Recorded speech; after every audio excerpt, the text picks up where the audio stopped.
everyone, welcome to another episode of Conversations with Claude. My name's John, I'm the Head of Developer Success here at Trilitech, working on the Tezos ecosystem. And as always, I have with me Claude, and I'll let Claude introduce himself, and then we'll get started.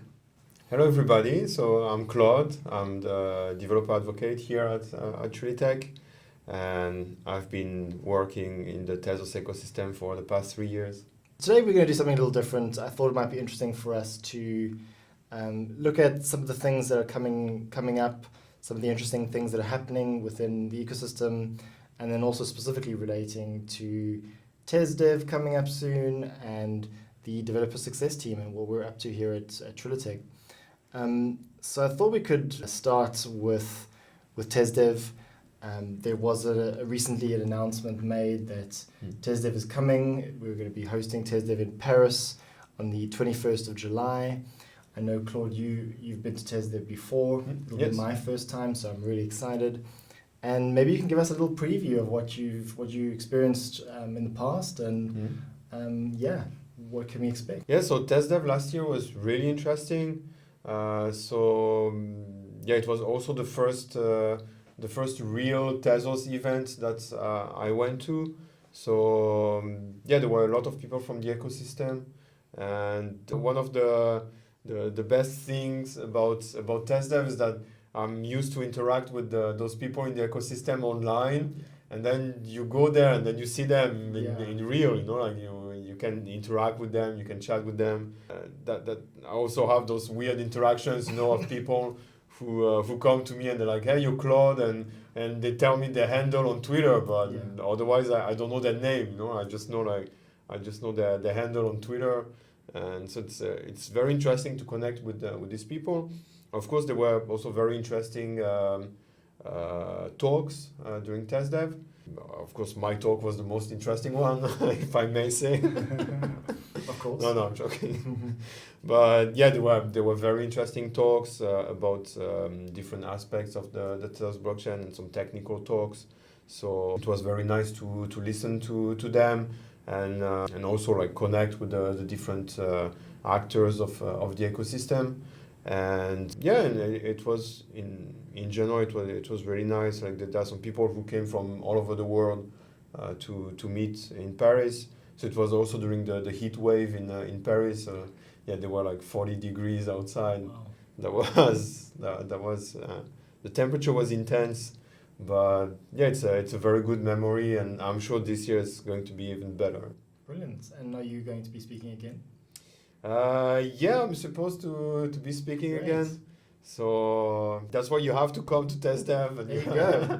You heard it here first. Brilliant. Great. So moving on from TezDev to something else that we've seen, some news that came out recently is Mailchain and their integration with Tezos.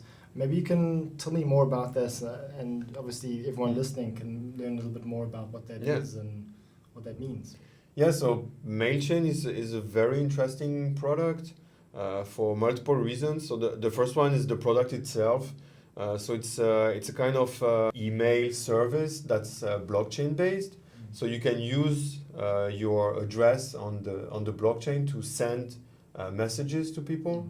So they integrate with different blockchains. So it's already available. I don't remember all the blockchains because there are a few of them, but I think it's Ethereum and Ethereum for sure. But there are other blockchains where you can use your own address to create messages and send them to other people, and you can send those messages to another address. So as long as you know the address of those people, you can send them a message. And on Tezos, it's even better because it's also possible to send those messages to a Tezos domain. Yes. So you don't even need to know the address. If you know the Tezos domain, then you can just send the message. So I think it's a very interesting service. I could see that the feedback on Twitter was really good. A lot of people were really excited about it. And I see now they are integrating with different actors in the ecosystem. Like for example, there was a tweet today about TZKitty, So it's going to be possible to send messages directly from their interface. So I think it's a very exciting product. And also the thing that's really remarkable about MailChain is that they just contacted us like 1 week before releasing their product. So they worked on their side on integrating Tezos. They also wrote tutorials. They wrote an SDK to help our developers use their product. They did a lot of work on their side before coming to us and saying like, okay, we're about to release that service. So yeah, I was very surprised, and they did an incredible job. Great, yeah, that's impressive, and we'll be sure to put that in the description. Go and check it out. That sounds awesome. Great. Well, those are some of the things that we've kind of picked up on in the last week or so. I thought it would be interesting for us to also talk a bit about the work that we do. So we don't spend all of our days recording videos. Claude and I are very much busy with other parts of the ecosystem and looking after developers. As Claude said at the start, he's a developer advocate. And maybe before we even get to like what the team does, we can just talk a little bit about like some of the things that you do on a daily basis as a developer relations professional who works within the Tezos ecosystem. Well, I spend most of my days tweeting, so there you go. So it's not in front of the camera; it's just in front of Twitter. Got it. When I got hired, I said, okay, I'm going to spend a lot of time tweeting. It's part of the job, like don't. You made sure it was built in. Yeah. So, okay, no, not just tweeting, but I try to keep in touch with the ecosystem. So mostly the developers, but also the users, because those two sides of the blockchain have really interesting feedback, and they have different problems. So the developers have problems that we can try to solve, and the users also have problems that the developers can try to solve. So it's very interesting to be in the middle of them and see how we can connect them together and how we can build a better experience for the developers, but also for the users. So I spend a lot of time like talking with developers.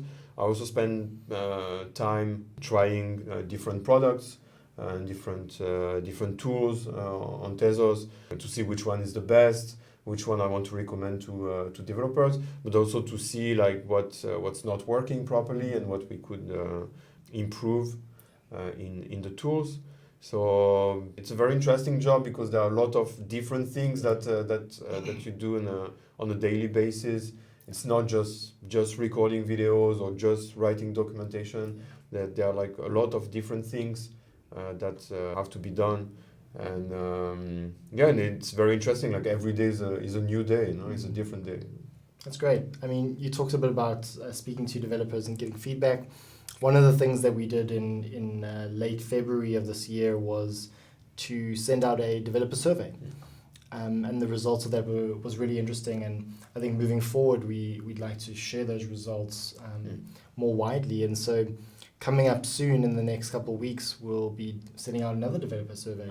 So if you're listening, and I'm sure you are, please look out for the developer survey and share with us your thoughts. We're very interested in languages, tools, indexes, documentation, community.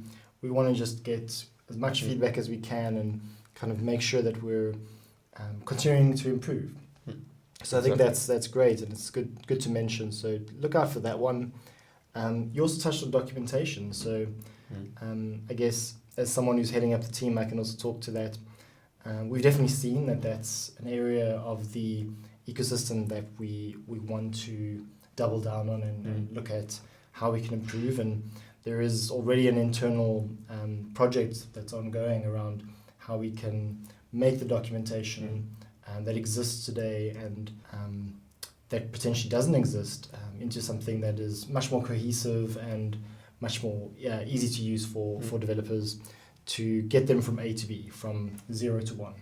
So I think that's another thing to look out for. We're actively working on some documentation projects here at Trilitech, and we'll be very excited to be sharing those coming soon. And then I guess one more thing, again, talking to developers, we started a pilot program recently, which folks may have seen. We started running office hours. For the last few sessions, they've been every month. So we've had monthly office hours. And really, those are just sessions where developers can come in and speak to us about some of the challenges they have or ask for advice.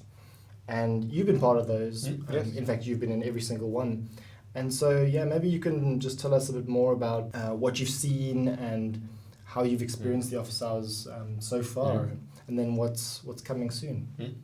Yeah, so far it has been a good experience.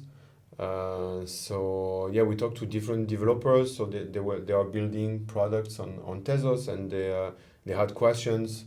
I think the ones that we talked to, there were some questions about smart contracts, about IPFS storage, to build that kind of application. So it was pretty interesting to talk with them. And also it's not, the office hours are not only like 15 minutes that you talk with us. No, there's also some we follow up with them. So I had some of these developers send me emails, to have they had questions after implementing the code, after writing some code.